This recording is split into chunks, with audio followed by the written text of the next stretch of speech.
So the ZV-E10 just got a new firmware update, so let's quickly go over it. So the firmware update was released on December 2nd of this year, and some of the things that they do is they added Animal Eye Autofocus in video, so that previously wasn't available.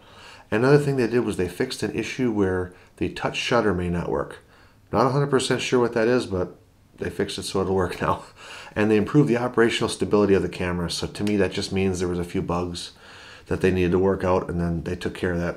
So down in my description box below, I have a link to where you can download the firmware update. And let me jump on the computer real quick and just let me show you how to run through and set this up.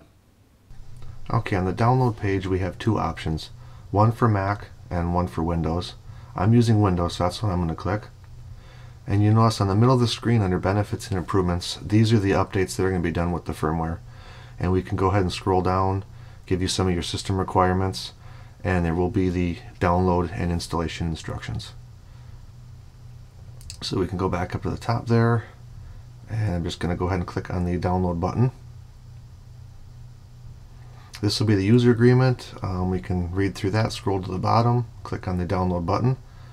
Now I have a Sony account, so I'm going to go ahead and click sign in for download. And once we were on there, we're going to go ahead and get a little pop-up telling you this file could harm your computer. I'm going to go ahead and click keep it. And now we are downloading the update.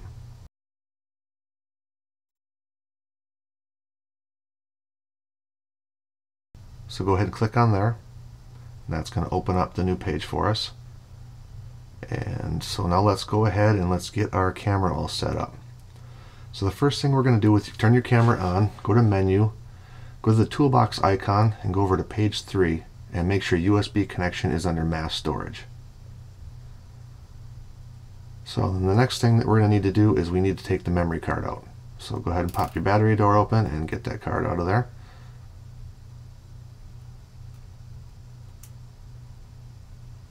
Now on the side of the camera, open up the little side door, and we're going to plug our USB-C cable into the side of there as well as into our computer. Okay, that should show we are in mass storage mode. We're going to go ahead and click next on the computer. That's going to connect, and we could see it says follow computer instructions. So right here it's just saying verify that we're going to update. We're going from version 1 to version 2. Click next. And now the camera is going to go ahead and do an automatic reset. There we go, it turned itself off. And we're going to go ahead and it's going to run the update. And we're just going to let that sit and run through its whole little process here. I sped this footage up here for you. This took approximately 10 minutes. And you will note to make sure you do not pull the cord out of the camera, and make sure you have a fully charged battery while you're doing this. Okay, that's all done. Camera's powering itself back up, and we get our mass storage screen again. The camera is all set to go.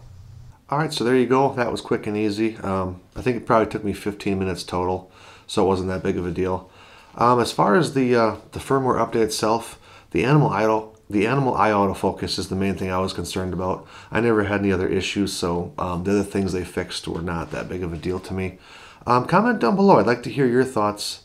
Does this fix any issues you had? Are there other issues that you may be having and you'd like to see in a future update? So with that, I'm going to thank you guys for watching. If you could give me a thumbs up, I would really appreciate it. If you're not already a subscriber, go ahead and click that button. I'd love to have you. Like I said before, throw a comment down below. I'd love to hear from you. And we'll see you guys next time.